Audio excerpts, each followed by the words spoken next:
the one and only podcast by a blind wrestling fan. Wrestling in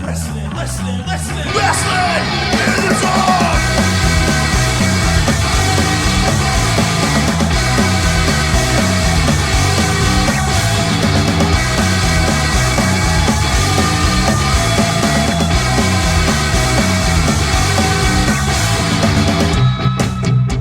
Hey up guys, welcome back to another episode of WITD, where once again it's time for an NXT review. This week, NXT's live from the WWE Performance Center, and we've got all sorts of huge things happening. We've got 2 qualifying matches for the women's ladder match at Takeover Tampa, a North American Championship match, a tag team title match, Ria Ripley and Charlotte Flair exchanging words, a huge brawl between Johnny Gargano and Tommaso Ciampa, and for some reason, Raul Mendoza versus Kushida, which was random, but surprisingly good.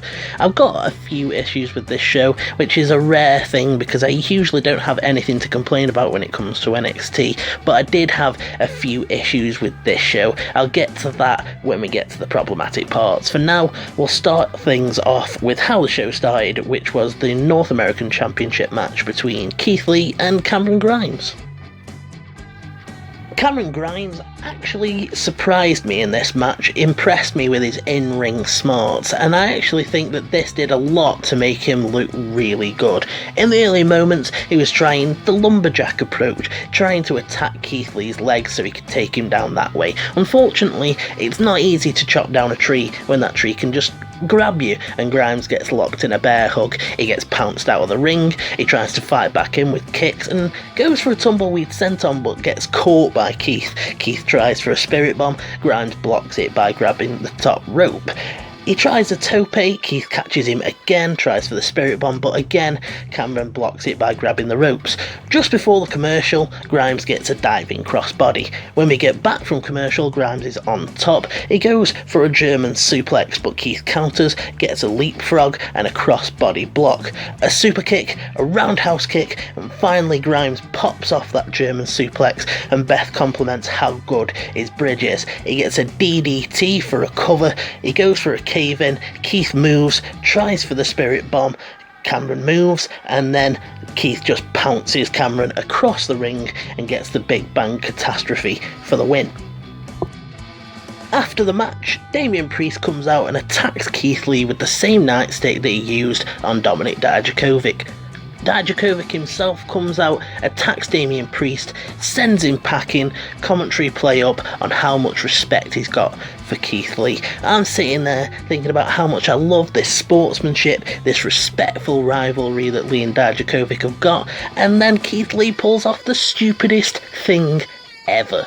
He gets back up, assumes Dijakovic was the one to attack him, and lays him out with the spirit bomb. Apparently the one thing that Keith does have a limit on is his common sense. It's clearly not going to be Dijakovic, Keith. There's a man that's been after you who has a history of sneak attacking people. Work it out. Next up, it's the first of the 2 qualifying matches for that number 1 contendership women's ladder match at Takeover Tampa between Mia Yim and Dakota Kai. Unfortunately, I didn't really like this. I'm not sure what I think of Dakota Kai using Raquel Gonzalez as a protection or insurance policy, a heater, whatever you want to call it. I just don't know if I like it. I've always been kind of into Dakota Kai, and I think the fact that she's so good in the ring that they're having to now try and get a heat by putting her with someone else is just a little bit disappointing, somewhat lazy. When they said that they were going to do these qualifying matches, I was really looking forward to a series of cracking matches that when the field got set up, you'd be like, oh, all these women worked so hard to get into this ladder match. Who is going to be able to pull off that big victory at Takeover Tampa? But unfortunately, they seem content to just breeze through all of these matches and just do them as bare bones as they can. This match was no different. Mia Yim in the early moments went for a quick series of covers trying to end the match early. DK slaps her in the face because of course she is a horrible human being. A bit later on, Gonzalez gets involved. There's a point where Mia Yim starts fighting back, gets a jumping net breaker, drop kicks Kai into the corner and does a cannonball. At one point, DK shouts, "I'm going to take over." She hits the chiropractor, but Mia Yim kicks out. Mia Yim gets a powerbomb for a cover at some point, but Gonzalez gets involved again. But that ends up being the downfall of Dakota Kai in this match, because at the end, the ref is distracted by Gonzalez and Mia Yim takes advantage of that. Unfortunately for me, Morrow didn't call the finishing move, which was a little bit annoying, but Yim picks up the win and ends up as the second woman in that ladder match. Unfortunately, her celebration doesn't last long because Gonzalez starts laying her out and crowd chants, "You suck." Like I said, I just found it a little bit disappointing. This match could have been really good, and I don't know why we had a match between Raul Mendoza and Kushida when either one of these qualifying matches could have had a few minutes longer and developed into a really decent match. Not saying that I didn't want Raul Mendoza and Kushida, because that again was a surprisingly good match, but I just felt a little bit let down because I was really looking forward to these qualifying matches. Kushida versus Mendoza was actually next, and I got proven completely wrong with this match. As Mendoza was making his entrance, I assumed he was easily going to get laid out by Kushida, but this was a surprisingly good match for how short it was. It was sneakily creative and gave us just a little glimpse into what these two could do given more of a chance, and now I really want to see a longer match between them, maybe a NXT Cruiserweight title match later on in the future. In the early moments, Mendoza was going after Kushida with forearms. He tries for a Hurricane Rana. Kushida cartwheel escapes away. Mendoza hits him with a drop kick. Kush gets a tope con hero. Mendoza gets a twisted net breaker and a brain buster. Kush starts fighting back with elbows and chops. He does his handspring back elbow. He gets a super kick. He launches into this sequence that ends with another drop kick that Morrow calls really, really well. In the closing moments, they're both up on the top rope. Kush tries for the hoverboard lock but can't get it, so he rolls through into the cross arm breaker, both of them tumbling from the top rope, and Mendoza taps out instantly when they get to the floor. Like I said, I find it a little bit frustrating that we had this match when the two qualifying matches could have had just a little bit longer if we didn't have to have the entrances at the match here, but I did enjoy what we got, and it did give me a glimpse into how cool these two could be in a rivalry, and now I definitely want to see them clash again. We get a brief interview with Tyler Breeze where he talks about the fact that there would be no Tyler Breeze without the WWE Performance Center. He's interrupted by Austin Theory, who makes a lame joke about watching Tyler on Breaking Ground when he was in high school, and I thought to myself, that's not a very good joke, Austin, because it's not that long ago that you were in high school. This guy is beginning to really irritate me. Tyler Breeze takes a picture of him and says, "You look good for a flash in the pan," and it just makes me sad because I wish that Tyler had a better position within NXT. I just really wish that we could at least get a cruiserweight title run with him at some point. He's just never been utilised properly since he came back, and it really saddens me that he's probably going to end up on the losing end of a rivalry with Austin Theory of all people. Rhea Ripley comes out and she says that if Charlotte thinks she can psych her out before WrestleMania, then she's going to have to get a better game plan. She says that this is going to be the biggest match of her career, that she feels the pressure, but knocking the Queen on her royal arse is going to make her feel so much better. Charlotte arrives and she gets a huge "You don't go here" chant. She tells the crowd, "I made here." They boo her. She tells them to sit down, shut up, tells Rhea that she's got guts and to focus on Charlotte, and then she goes on this sort of confusing rant where she tells Rhea that everything's too much, too fast and too soon, and she says that she's going to be too much for Rhea to handle, except when Charlotte says it, she says that it's going to be too much for you to handle. She says that she's going to take Rhea Ripley to deep waters and drown the newest, hottest rising star in NXT, and there's nothing that Rhea can do about it. I had a little laugh to myself because Nigel was like, "Oh yes, she can," as Rhea started attacking Charlotte. They brawl a little bit, but eventually Charlotte ends up wrapping Rhea's leg around the ring post and applying the figure four. Look, I don't know why they have her so scripted sometimes, because the interactions that she was having in the crowd, where she was telling them that she made the performance centre and telling them to shut up, it was all so natural, and it was really only when she went into the scripted stuff that she started doing the whole I'm gonna do the completely wrong cadence for the sentence type thing that she does. And I really just think that they should just let her be a little bit more natural, but that is not a hot take.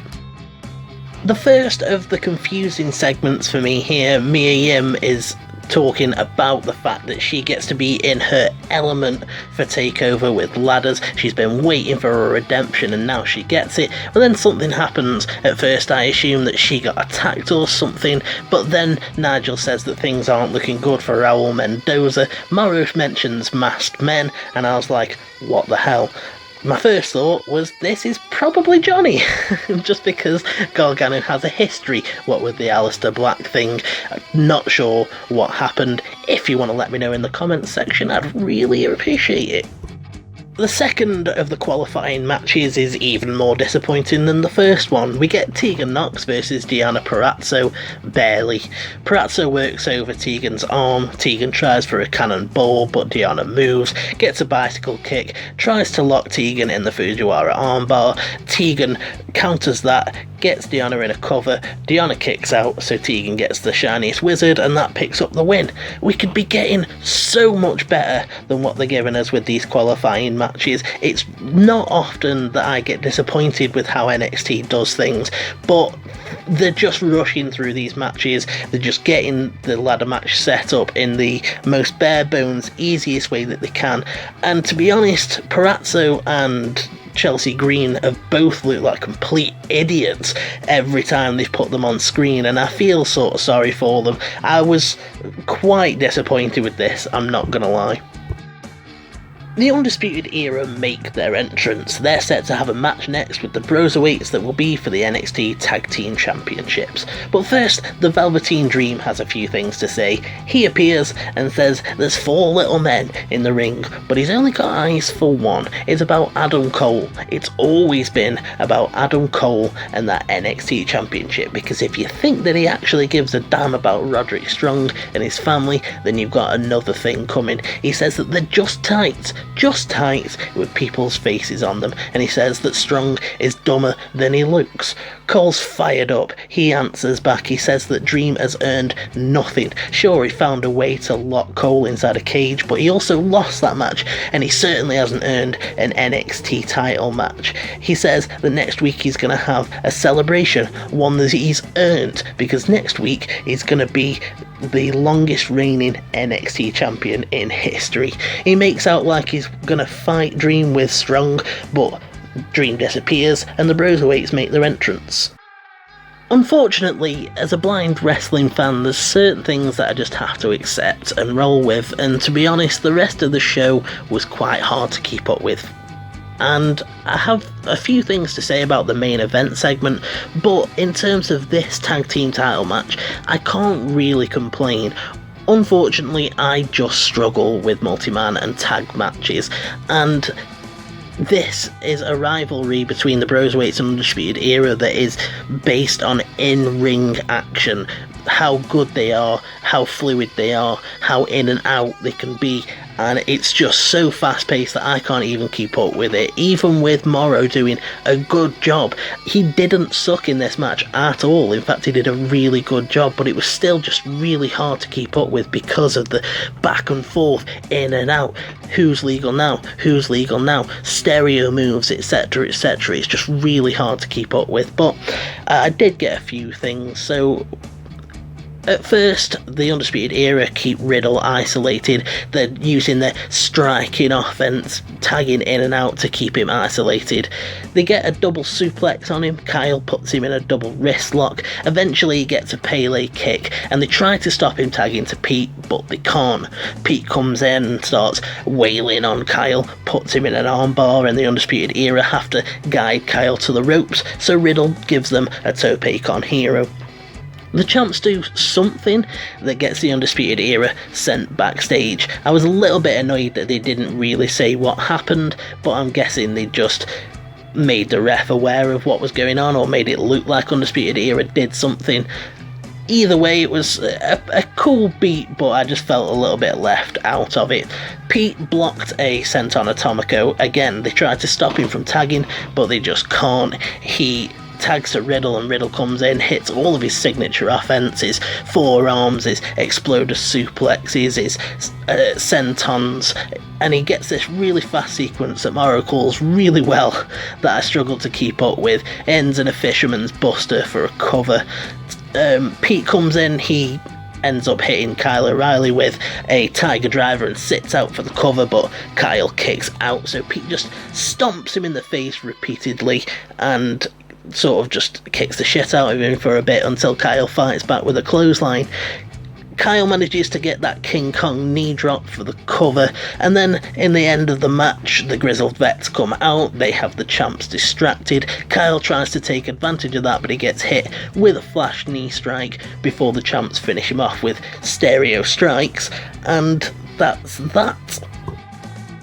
The parts of the match that I actually could keep up with, I did really enjoy, and it's just one of those things that just makes me wish that I could still see, because I know that I would really dig this match if I could. I loved all the stuff before. I like that the Dreams making out that there's this one big master plan. I'm not sure that I believe it, but I'm just sort of filing it away as part of the mind games to make Cole think that Dream plans that far ahead. I do like to think that it could be one of those things where in the spur of the moment he just thought, nah, I'm done with you, Strong, threw him out of the cage, and now he's just trying to play mind games with Cole and make him think that it was one big plan all along. That's just my own personal kayfabe, though. It was a little bit disappointing I couldn't keep up with this, but I'm sure it was a cracking match for anyone who was watching it. So we come to the final segment, which is the massive brawl between Tommaso Ciampa and Johnny Gargano. It begins with Ciampa coming out and jumping on the mic. He says that he doesn't know where Gargano is or if he can hear him, but he was promised an explanation, and even though he knows why, the fans want to know why.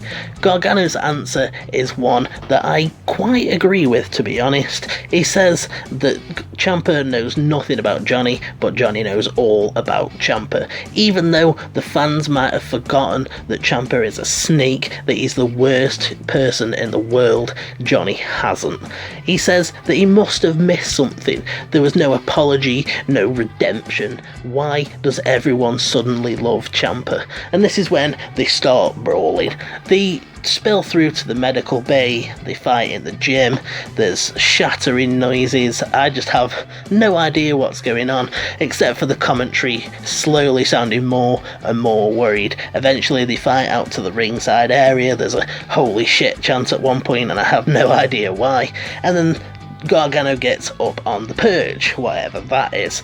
Ciampa follows him up there, commentary are increasingly worried, and eventually they take some sort of tumble through what sounded like a table or maybe equipment or something. I have no idea, but it's just one of those things, isn't it? Like I said, there's certain things that I just have to accept, and my blindness is going to exclude me from.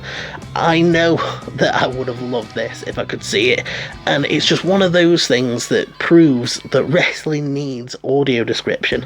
I understand why the commentary goes quiet on parts like this. It's to build that tension, it's to make it feel like it's unplanned and that it's real, and it would work if I could still see. I'm sure for most people, they either tune out the commentary anyway, or they'd appreciate that they just shut up and let this moment play out. But for someone like me, I just had no idea what was going on. It's just noises of, both of them getting hit and selling, talking trash to each other, and shattering noises that things are breaking and I have no idea, and then I can gather that they went up onto something high and took a spell off it.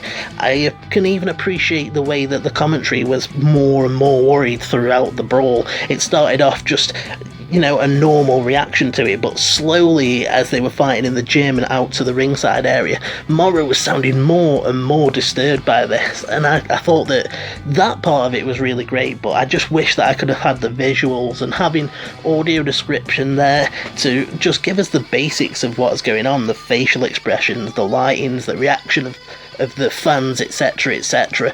I don't even need to know the move necessarily. I'd appreciate knowing the move, but at the same time, just them describing the fall would make it so much better. So it was a little bit disappointing.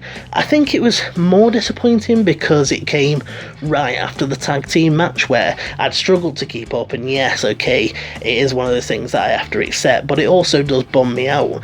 So then this being straight after was just like, oh, and it's not often that NXT gives me that feeling of sometimes wrestling just isn't for me. I've stopped watching AEW because of how much I get that feeling from it, and I don't usually get that from NXT, so it was a little bit of a bummer to walk away with that feeling. It's not like I'm going to stop watching, but it's just a little bit disappointing to come away from an episode of NXT and feel like I missed out on stuff that other fans got. As a whole, I've got mixed feelings on this episode of NXT. Whilst there was quite a few things I enjoyed, like the Kush Mendoza match, the stuff between Dream and Cole, the opening match, and even the story of the main event segment, there's just a few things that really niggle at me, the biggest one of which is the qualifying match situation when it comes to this women's ladder match at NXT TakeOver Tampa. I really think that they could be doing better than they are, telling really good stories going into the ladder match that can branch out afterwards. And whilst the women's division was really hot a few weeks ago at the beginning of the year, and when Rhea had just picked up the women's championship, at the minute they're just being a little bit lazy and rushing through it, and it disappoints me because I know that they could be doing better. That to me is worse than them not having the audio description for the main event. So yeah, a mixed feeling, but overall I think there's probably more stuff that I enjoyed than I disliked. If you've got any thoughts on this episode of NXT, you know where the comments section is, or you can find me on Twitter at Mason_WITD.